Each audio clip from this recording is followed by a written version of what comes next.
सरला वहिनी आज खूप आनंदात होत्या. घरात लग्नाची लगबग सुरू होती. त्यांची मुलगी रीनाचं लग्न ठरलं होतं. देवापुढे दिवा लावताना त्या पुटपुटल्या, देवा, माझ्या लेकराला सुखी ठेव. रीना आईजवळ बसून शांतपणे काम करत होती. क्षणभर थांबून ती म्हणाली, आई, लग्नानंतर मी इथे येऊ शकेल ना? सरला वहिनी हसल्या, अगं वेडी आहेस का? हे घर तुझंच आहे. जेव्हा वाटेल तेव्हा ये. रीनाने आईच्या मांडीवर डोकं ठेवलं. तिला खात्री होती आई कधी खोटं बोलत नाही. शेवटी लग्नाचा दिवस आला. ढोल ताशांचा आवाज आसमंतात घुमत होता. लोक आनंदात होते, पण सरला वहिनीच्या डोळ्यात पाणी होतं. विदाईची वेळ आली. आईने मुलीला मिठीत घेत म्हणाल्या, बेटा, जिथे राहशील तिथे आनंदी राहा, पण लक्षात ठेव, हे घर कायम तुझंच आहे. रीना रडत म्हणाली, आई, लवकरच येईन. पण कुणाला माहिती नव्हतं की लवकर हा शब्द इतका लांब प्रवास ठरेल.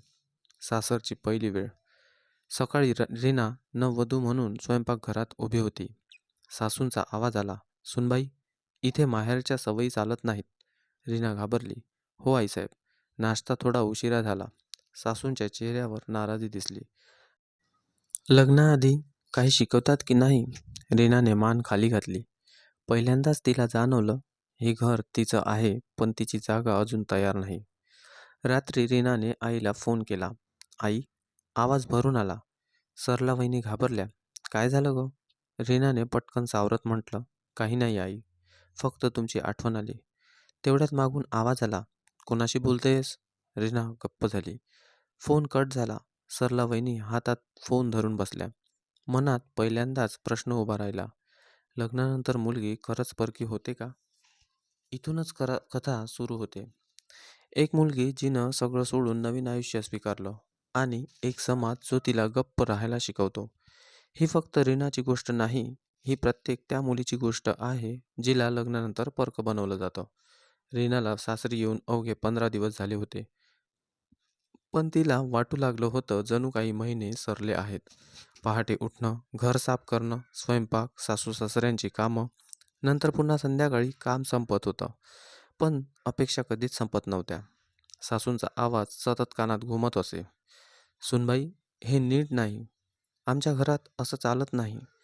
माहेरच्या सवयी सोडा आता. रीना प्रत्येक वेळी फक्त एवढंच म्हणायची, हो आईसाहेब.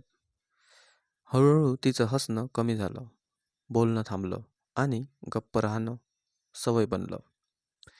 एक दुपारची वेळ होती. रीना गच्चीवर कपडे वाळत घालत होती. शेजारच्या घरातून हसण्याचा आवाज आला.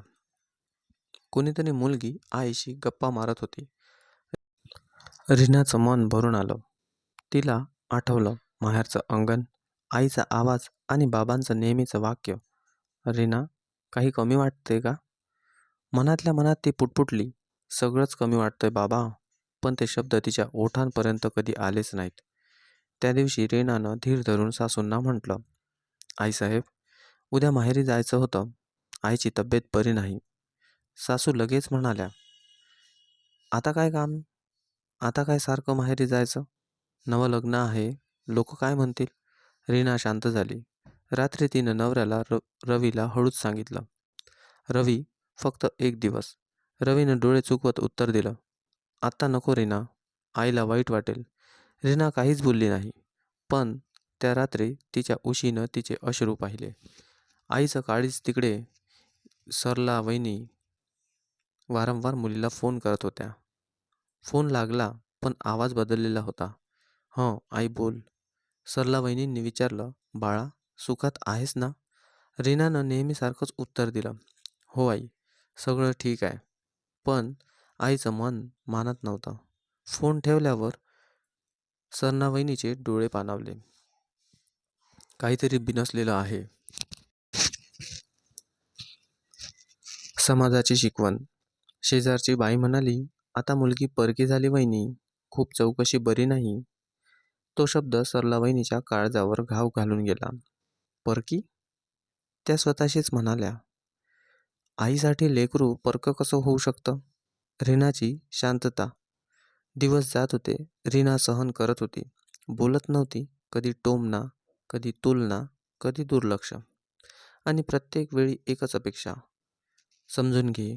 एका रात्री रीनानं स्वतःलाच विचारलं, जर गप्प राहणं माझं कर्तव्य असेल, तर माझं सुख कुठे आहे? इथून खरी सुरू होते गोष्ट. एका बाजूला आईची अस्वस्थता, दुसऱ्या बाजूला मुलीची गप्प सहनशक्ती आणि मध्ये समाजाची ती जुनी विचारसरणी, जी नेहमी मुलीलाच बदलायला सांगते. रीना आता फारशी बोलत नव्हती. तिच्या चेहऱ्यावर हसू असायचं, पण ते फक्त लोकांसाठी. आतून ती रोज तुटत होती.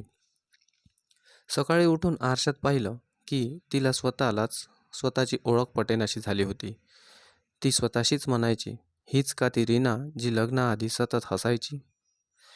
त्या दिवशी सासूंनी नातेवाईकांसमोर तिला टोमणा मारला. आमच्या सुनबाईला अजून माहेरचीच आठवण येते.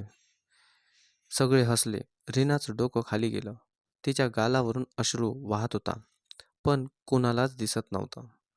रवी बाजूला उभा होता. तो सगळं पाहत होता, पण गप्प होता. तो गप्प राहिला आणि रीनानं आणखी एक अपमान गिळला. त्या रात्री सरला वहिनींना झोप लागली नाही. मन सतत म्हणत होतं काहीतरी बरोबर नाही. त्यांनी पुन्हा मुलीला फोन लावला. रीनानं फोन उचलला, पण आवाज थकलेला होता. आई, बोल. सरला वहिनी थरथरत्या आवाजात म्हणाल्या, बाळा, खरं सांग, सुखात आहेस ना? क्षणभर शांतता पसरली आणि मग रीना रडायला लागली. आई, मी थकले. सगळं करत असूनही मी चुकतच आहे असं वाटतं. आईचं काळच तुटलं. कोणी काही बोललं का नाही? रीना घाबरून म्हणाली, नाही नाही, मीच नाही जास्त विचार करते. फोन ठेवल्यावर सैला वहिनीच्या डोळ्यातून अश्रू वाहू लागले. त्यांना कळून चुकलं होतं, मुलगी त्रासात आहे. दुसऱ्या दिवशी सकाळी सरला वहिनी उठल्या आणि त्यांनी ठरवलं, मी स्वतः सासरी जाणार. लोक म्हणाले, वहिनी उगाच वाद वाढवाल. सरला वहिनी ठामपणे म्हणाल्या, मुलीचा आवाज दबवणं हा शांतता नाही, तो अन्याय आहे. त्या रीनाच्या सासरी पोहोचल्या. दार उघडलं. रीना आईला पाहताच तुटून पडली.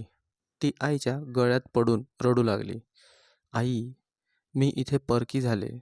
सरला वहिनींनी तिचं डोकं थोपटलं. नाही ग, तू परकी नाहीस. तुला परकी बनवलं जातंय. सासू म्हणाल्या, वहिनी, मुलगी आता आमच्या घरची आहे. माहेरची सवय तुटली पाहिजे. सरला वहिनी शांतपणे म्हणाल्या, मग मुलगा लग्नानंतर परका का होत नाही? खोलीत शांतता पसरली. तो प्रश्न कुणाच्याच उत्तरात बसत नव्हता. रीना आता फक्त सहन करत नव्हती. तिच्या मागे आई उभी होती आणि जिथे आई उभी असते तिथे मुलगी कधीच एकटी नसते. रीना आईच्या मिठीत रडत होती. तिचे अश्रू जणू अनेक महिन्यांचं दुःख बाहेर काढत होते. सरला वहिनींनी तिचा चेहरा हातात घेतला आणि म्हणाल्या, रड ग, आज जितकं रडशील तितकंच मन हलकं होईल. रीना थरथरत्या आवाजात म्हणाली, आई, इथे सगळं आहे, घर, माणसं, सुखसोयी, पण माझं काहीच नाही. आईचं काळच लगबगून गेलं. तेवढ्यात सासू खोलीत आल्या. चेहऱ्यावर वरवरचे स्मित हास्य.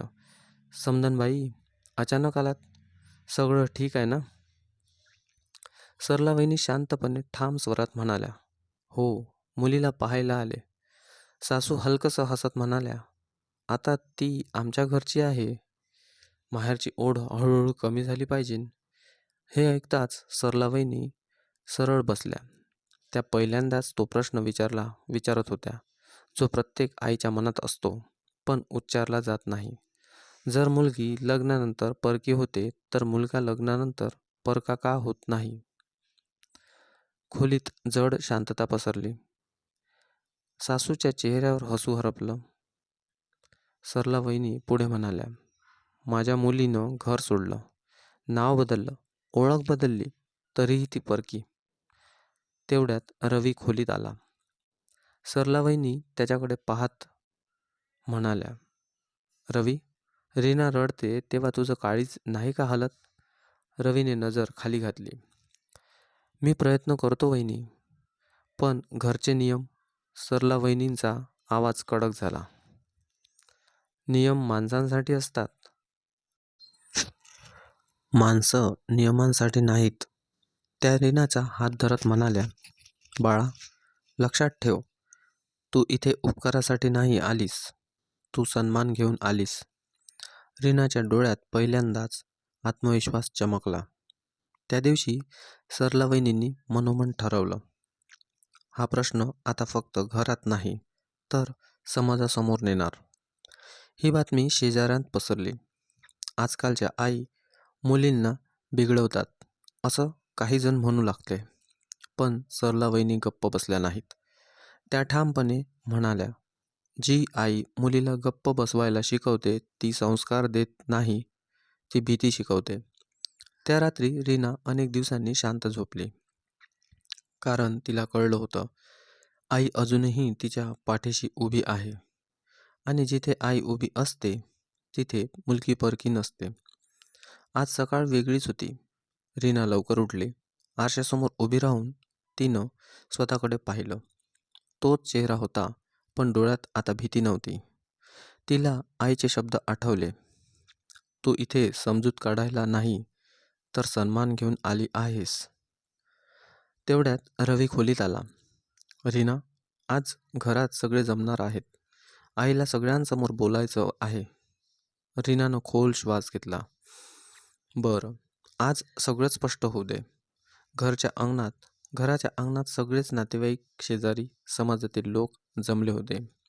सासू बोलू लागल्या, आजकालच्या सुना माहेरची ओढ सोडत नाही, म्हणून घरात वाद होतात. काही लोकांनी मान डोलावली. सरला वहिनी शांतपणे पुढे आल्या. मीही काही बोलणार आहे. लोक चकित झाले. सुनबाईच्या माहेरची आई इतकं बोलते? सरला वहिनी ठामपणे स्वरात म्हणाल्या, आज मी आई म्हणून नाही, एक स्त्री म्हणून बोलते.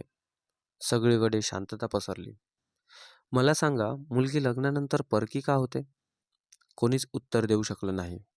मुलगी घर सोडते, नाव बदलते, सवयी बदलते, तरीही तिलाच म्हणतात समजून घे.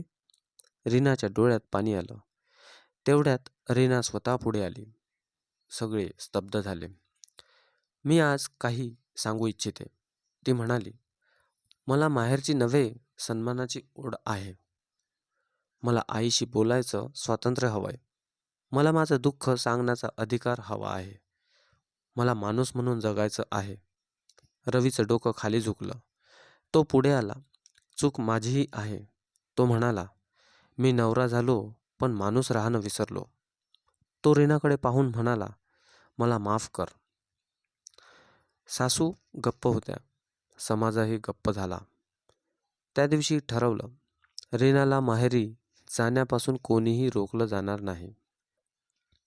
तिचा आवाज दाबला जाणार नाही. मुलगी परकी नाही हे मान्य केलं जाईल. आणि काही महिने उलटले. रीना आता आत्मविश्वासानं घरात वावरत होती. तिचं मत ऐकलं जात होतं. एक दिवस तिनं आईला फोन केला. आई, आज पहिल्यांदा वाटलं की लग्नानंतरही मुलगी मुलगीच राहते. सरला वहिनींचे डोळे पाणावले. बाळा, मुली परक्या नसतात. त्यांना गप्प केलं की त्या परक्या वाटायला लागतात. आता कथेचा संदेश असा आहे, मुलगी घर सोडते पण हक्क नाही. लग्न म्हणजे बंधन नाही, तो सन्मानाचा करार आहे. आणि जिथे आई ठाम उभी असते तिथे समाजालाही बदलावं लागतं. मित्रांनो, जर ही कथा तुम्हाला तुमच्या मनाला भिडली असेल तर लाईक, शेअर आणि सबस्क्राईब नक्की करा.